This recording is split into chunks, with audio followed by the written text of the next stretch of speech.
All right, it is the Matt Mosley Show, and coming to you on Rogue Media Network. And man, it's a tough day. It's a really tough day. Scotty and I have been preparing for this one, and like a lot of you out there, and we appreciate, by the way, all our Twitter audience. We've had thousands of folks who are kind of doing that Twitter, whatever I did to set this up, Twitter premium situation, that have been following us. We welcome you in. We would urge you to follow us on the YouTube page and take some time to go over there and subscribe, rate, leave a comment, whatever you want to do. But love to have you interact with us. And in the last few days, we've had a lot of breaking news. We had a lot of Cowboys news, and we've had a pretty large audience come in. And so we're happy to have all of you guys. Really heavy hearts, though, about today's breaking news. And today, we're going to spend some time on this, but we know a lot of people are hurting, mainly the loved ones and the family members of Marshawn Kneeland, Cowboys 24-year-old defensive end. Most of you have heard. We started, hearing about this fairly early this morning, and then you start seeing things circulate all over, and then you see the statement from the Dallas Cowboys, and their statement was, and there it is. Thank you, Scotty. This was and this is how this world works now, because on social media you start hearing things, and you're like, what is going on? And this was this is very sad, because the Cowboys were confirming what folks were kind of seeing getting passed around. It is with extreme sadness the Cowboys share that Marshawn Kneeland tragically passed away this morning. Marshawn was a beloved teammate and member of our organization. Our thoughts and prayers regarding Marshawn are with his girlfriend, Catalina, and his family. So, on top of, 24-year-old defensive end, has a touchdown the other night on Monday night, has been hurt a couple of games this year, been out for a couple of games, but really coming on and going to play a large role in this team moving forward. 2024 second-round pick. This was just, it's just tragic. And of course, everybody does the same thing. What happened here? What's going on? How do you lose? How does a 24-year-old guy, at just the start of his career, what happened? How is he gone? And news surfaces later, and you knew it would.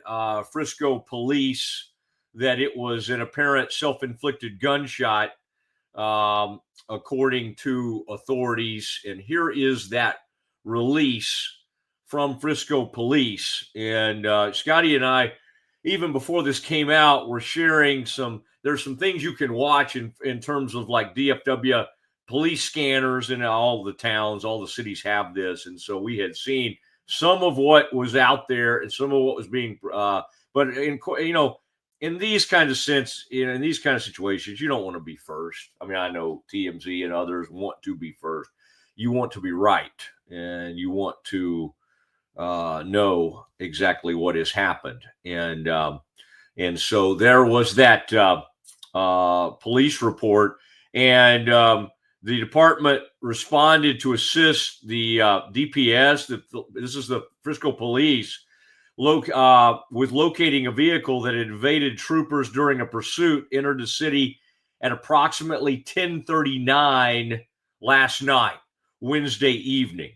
The troopers found Kneeland's vehicle a few minutes later. Now, he got away. They were pursuing him, and so they're like, okay, he got away. And so they brought in extra help.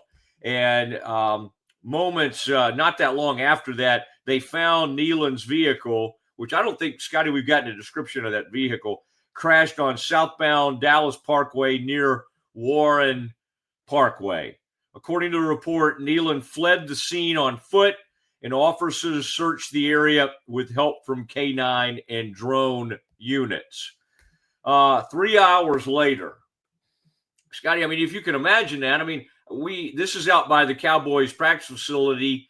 This is a very traveled road. This is not like some remote area. He left on foot, and it took them 3 hours to find, and he was found, appeared to be a self-inflicted gunshot wound. We have since heard TMZ has obtained dispatcher audio, and so we know a little bit more about, the police and their pursuit and trying to find out what was going on. And they had been tipped off that he was armed, and so of course, and then again, more and more reports coming on of like where he was, where they found his body, all of those things. According to the police report, Kneeland fled the scene on foot. Officers searched the area with the help from K9 and drone units. And in those TMZ, the things that TMZ, the dispatcher reports,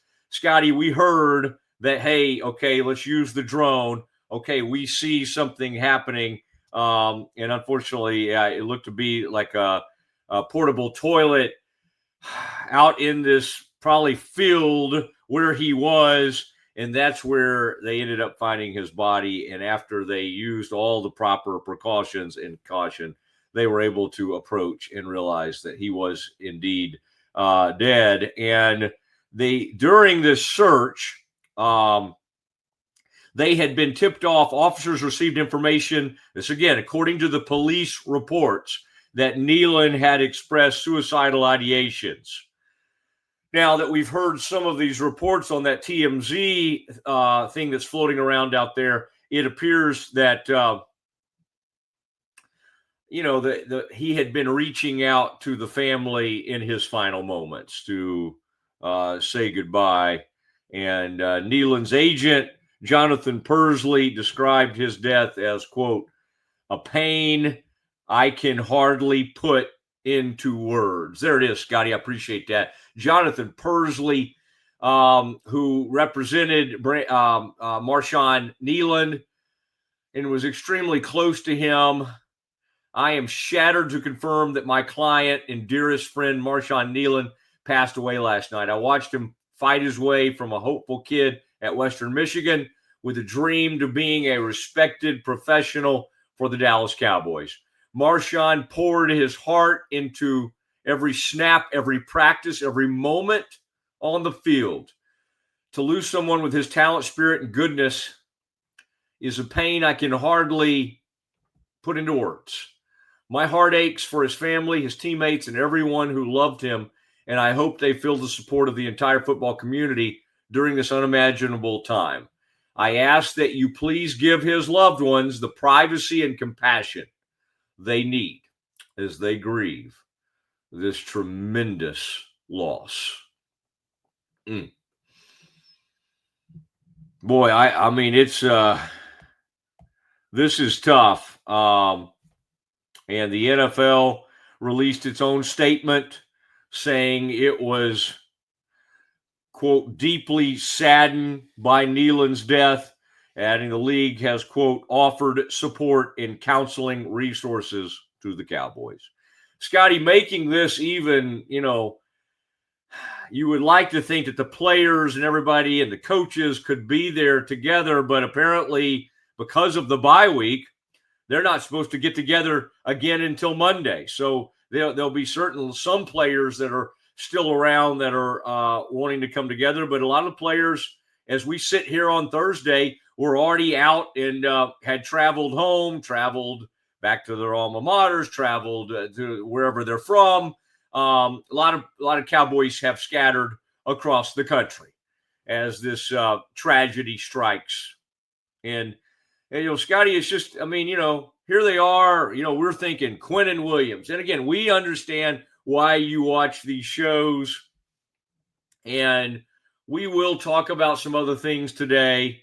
But it's very difficult to talk about the Cowboys or Quinnen Williams' arrival. We have audio or we have video of Quinnen Williams and some of his first comments with the Cowboys that we were going to share with you today. We had different things lined up for today. It's just, this is just extremely tough and tragic. And man, I even, Scotty, at some point will play for our folks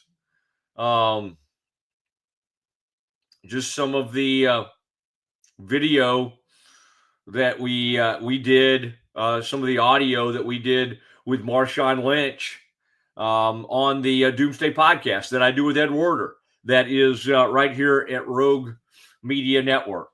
I mean, it was he was extremely hopeful, fun, loving, and even in that conversation, Scotty, here was a young man talking about like that he was, had opportunities in the transfer portal, NIL. He put up huge numbers at Western Michigan, and all these big schools came to him and tried to get him to transfer. And he told us he was offered like $200,000 or $300,000, and he said, "No, these are the coaches, these are the people I've done it with, these are the people who have poured into me, and if I'm good enough, they'll find me here at Western Michigan." I mean, who does that anymore?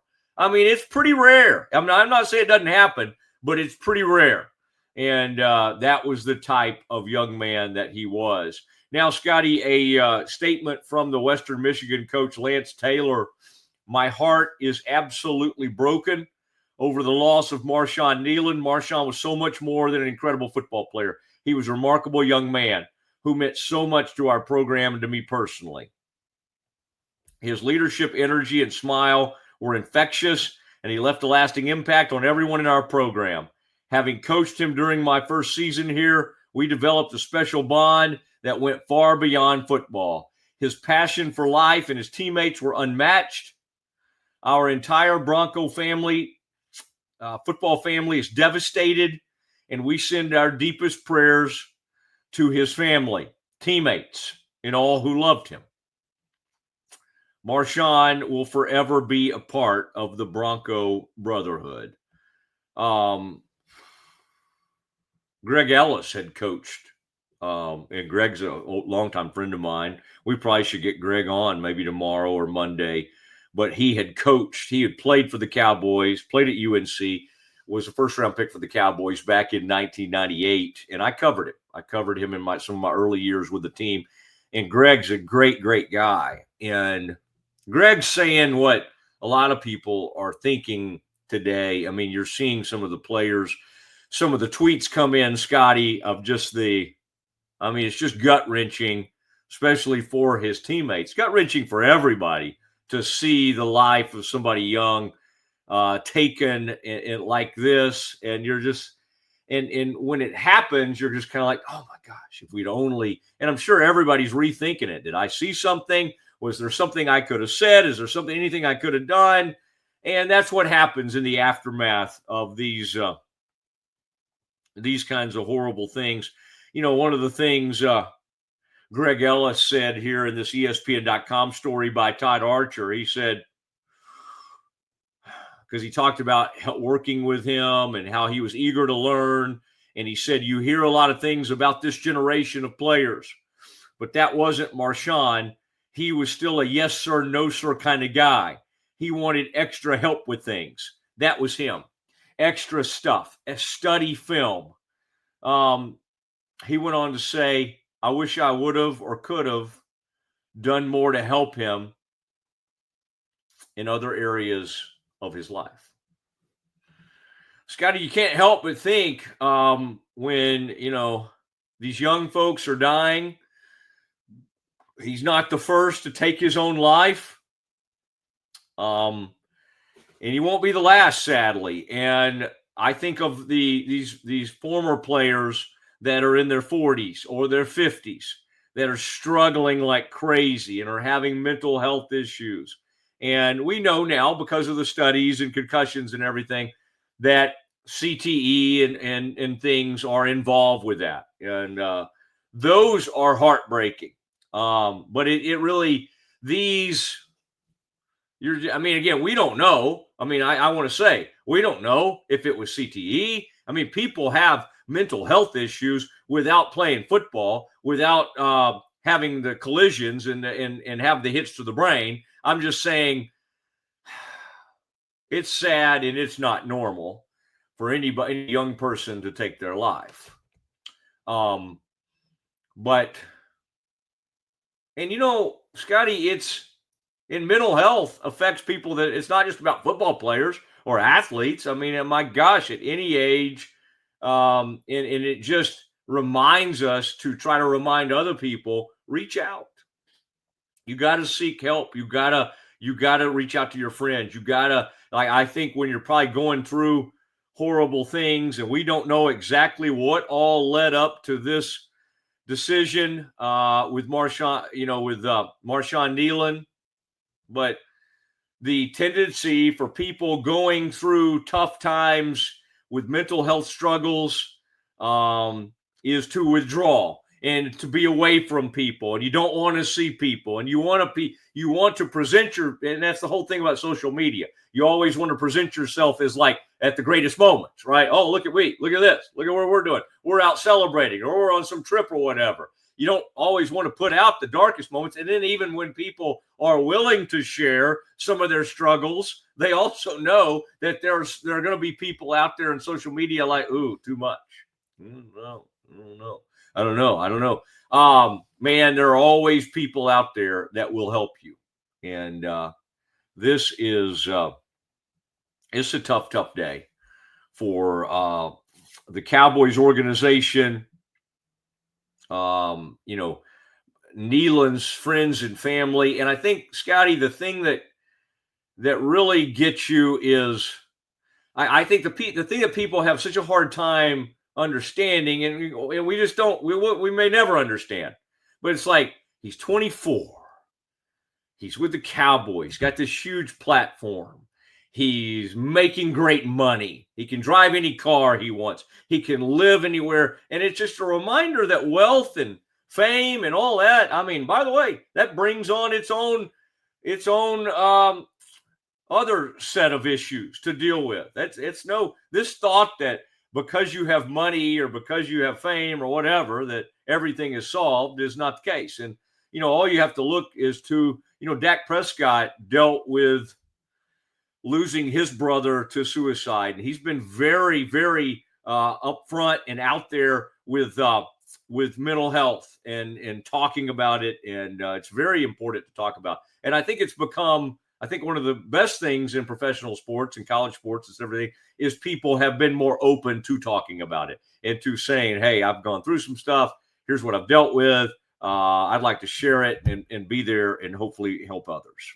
But this today is just a huge tragedy. And this is someone taken from us way too young. And then, of course, from a news standpoint, what led up to it is just, who knows? Who knows? You don't just one day evade the police, abandon your car, run off by foot, and take your own life. There's some stuff you're dealing with and leading up to it. Now, in the coming days, we will find out, okay, what was he dealing with? What was in his car? What was happening? What led to this? You can't help, Scotty, also, but think about this brings back some of the tragedies the Cowboys have dealt with even in recent years. 2012, linebacker Jerry Brown dies in a car accident. His teammate Josh Brent was driving, okay? As I recall, had been drinking too much over the limit in car accident. And Jerry Brown at the start, early in his career, taken way too soon. Strength and conditioning coach Marcus Paul passed away the day before a game after experiencing a medical emergency with the team. That was a devastating blow to the team. But what I'm feeling, Scotty, is just profound sadness. The news hounding me. Yeah, do I want to know everything? Do I want to know what led up to this? Sure. And we can provide that, and we'll find out more, and we'll find out, even sadly, maybe his family members will talk, and we'll kind of know maybe even what he was experiencing in his final days. But his final days, I mean, this happened early this morning. Monday, he's out playing with his teammates, and he recovers a fumble, a block punt for a touchdown. He's celebrating with his teammates in the end zone. It's 10-7 in that game. So again, that's the senseless, awful thing of this, is just that everything's out there in front of him. But again, when mental illness takes hold, that's why I'm very careful, Scotty. When in dealing with suicide, I've heard people react to it with great anger, how selfish that was, and all this kind of stuff. And that's not the way to, it's never struck me. I mean, again, people can have whatever emotions they want to have, but to me, that's always, especially like a public reaction, family members and all that, that's another thing. Whatever emotions they're going through, have at it. I mean, it's whatever. But like when the public that really doesn't have like a close relationship to Kneeland sort of gets in this scolding attitude of, boy, how selfish that is. You don't know what he was going through. You don't know what was in his mind in those final moments. You don't know what he was running from. He was certainly dealing with a lot. And in those final moments, it appears that family members were trying to get word to the authorities that